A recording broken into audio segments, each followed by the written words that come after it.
In 2025, Norway's royal family, known for their dignity, humility, and modern public image, found themselves at the center of an explosive scandal centered on Marius Borg Høiby, the 23-year-old stepson of the future king. Once a quiet art student, Marius was suddenly in the eye of a storm when he was charged with multiple counts of rape and sexual assault by several women. The fallout was swift, shocking, not just for the allegations themselves, but for what it revealed about privilege, power, and trust behind palace walls. The scandal broke across Europe and the world, challenging a monarchy long admired for transparency and integrity. But could the image of the royal bubble withstand such a tempest? Born in 2002 to Crown Princess Mette-Marie and her longtime partner Marius Borg, Marius Borg Høiby had his early years shaped within the public eye, but always in a protective, controlled way. Officially, he was treated like any private citizen, no royal titles or obligations. Nonetheless, he attended events and was often photographed alongside members of the monarchy. In media, he was the sweet, quiet boy sitting beside his mother at parades and informal family gatherings. To the public, he represented normalcy within royalty. He played soccer, studied art and design, but always under gentle scrutiny. Few imagined he would one day become the subject of criminal charges.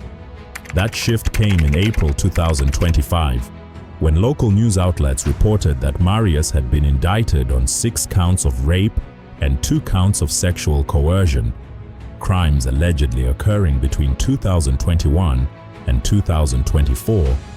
The allegations came from multiple complainants, young women who claimed encounters with intimate promises and trust, only to be manipulated and violated. One victim spoke of being profoundly hurt, describing Marius as a man she believed cared, until she realized he didn't. Another said she felt isolated, ignored by legal safeguards, until the public pressure made the process unavoidable. These were not sensational media storms. They were real people stepping forward. Suddenly, the palace was under siege. Official silence followed. At first, the royal court released a statement acknowledging the charges, expressing sorrow and respect for legal proceedings, but affirming Marius had no official role, no immunity, and would be held fully accountable under Norwegian law. The palace culture of unconditional trust was cracked. The people demanded transparency. Editorials questioned whether the royal shield had betrayed its youngest member, or whether the monarchy had prioritized public reputation over truths waiting to be told. As court preparations began, Norway's media landscape transformed. Papers ran graphics detailing the timeline. Legal experts published op-eds on statutes of consent and misuse of influence. Universities held debates on reckoning with privilege. Social media erupted with 2 camps, those calling for believing the victims and those warning against condemning before due process.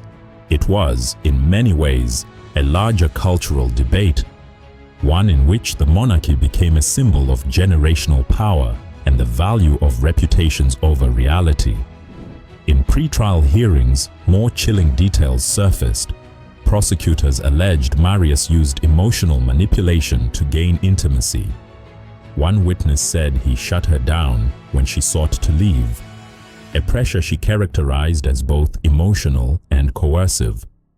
Another described being invited to parties in exclusive apartments, only to wake up physically violated, unable to remember the night clearly. Meanwhile, stories emerged that Marius had confided in friends about secret anxieties around sexuality, control, and public image. Was this arrogance? Was it trauma? The narrative became more complex as insiders, off the record, described a boy under immense pressure from media, family, and public expectations. Royal watchers drew parallels to cases in other monarchies where heirs faced scandal. Comparisons were made to Spain in the 1990s, Belgium's hidden family tragedies, and even the UK's own black messes of elite privilege. Each context was different, but each raised the same essential question: can a modern monarchy survive reckoning with its own? As the courtroom stage was set in Oslo District Court, the nation braced. Cameras outside the courthouse captured shifting faces, journalists, protesters carrying placards reading "Believe victims," and counter-campaigners raising question marks about trial fairness. Royal aides flitted past, cloaked in suits, shielding Marius from view. When he finally appeared, his face was calm, tight-lipped, but his eyes betrayed a tremor. What he said was brief, measured. "I want justice served," a statement that felt at once strong and vulnerable. Opening statements were devastating. Prosecutors said the assaults followed patterns: a found vulnerability, an abuse of promise, a retreat from consent. They described behavior that left lasting grace of betrayal in its wake. The defense countered with careful facts: early endorsements of consent texted by Marius, witness images showing so-called consensual behavior. They framed him as a naive young adult, flawed, but neither arrogant nor violent. The courtroom listened intently, Norway listened, and the world watched. Testimonies were the heart of the case.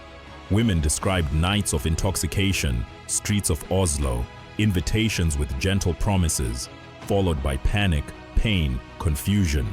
Experts spoke on emotional coercion, how someone can overpower another, not with fists, but with trust, influence, and the inability of victims to leave. The defense called counter-experts, pointing to inconsistencies in timelines, minor memory discrepancies, possible romantic motivations. It became clear this case probed the very gray areas of consent, abuse, and accountability. The fallout outside the courtroom extended deep. Marius's mother, Crown Princess Mette Marit, released a personal statement that echoed across social media. Sorrow, hope, resolve, but most striking, complete trust in her son's right to justice. It sparked backlash. Some said it was a mother's duty. Others claimed it was a palace tactic to sway public opinion. Opposition politicians drew lines in the sand. Feminist groups launched solidarity marches. Broader conversations reverberated. University campuses hosted panel discussions on the Dank Me Too movement in Scandinavia. Younger Norwegians debated whether monarchical power could ever allow true transparency. Weeks of trial testimony avoided resolution. On day 27, the defense called their final witness, a peer who spoke of a normal, fun-loving Marius, charming, respectful, and capable of remorse. He admitted mistakes, but insisted there was no malicious intent. Then came the prosecution's final hour, a psychologist declaring that Marius's behavior showed emotional grooming, a pattern where trust was weaponized. When closing arguments concluded, every Norwegian waited. 2 juries remained behind closed doors. Days later, the court reconvened. The judge read the verdict: acquittal on 3 of the rape counts, conviction on 2 counts of sexual coercion. Marius had not used force, the court found, but had violated consent through deception and emotional manipulation. It was both victory and condemnation. He wasn't a serial predator, yet he had caused harm. His punishment, 18 months suspended sentence and 200 hours of community service, felt light to some, harsh to others. It included mandatory therapy and public education on consent. The royal bubble had been punctured, but not shattered. Marius would keep his place in the line of succession. Civil claims remain possible. In the palace, the echo of the verdict lingered. The king and queen released a collective address. We stand for truth, for victims, for royal responsibility. Our family remains dedicated to change. Religious leaders praised the courage of victims stepping forward. Critics called for deeper cultural education. Public opinion polls showed a divide. 45% concerned monarchy would be undermined. 40% believed this would strengthen Norwegian integrity. More than a court case, the saga had become a turning point.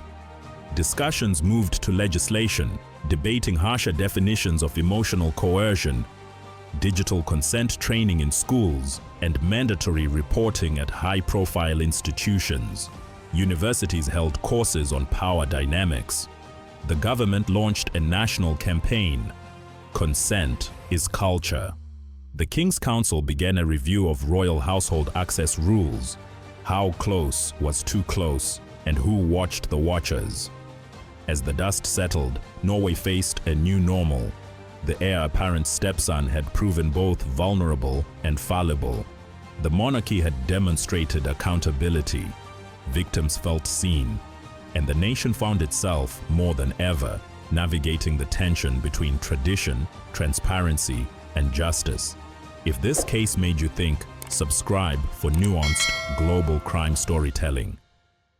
Comment below. Do you trust elites to be held to the same justice? Can power ever be fully transparent? And would lesser sentences change public faith in the monarchy?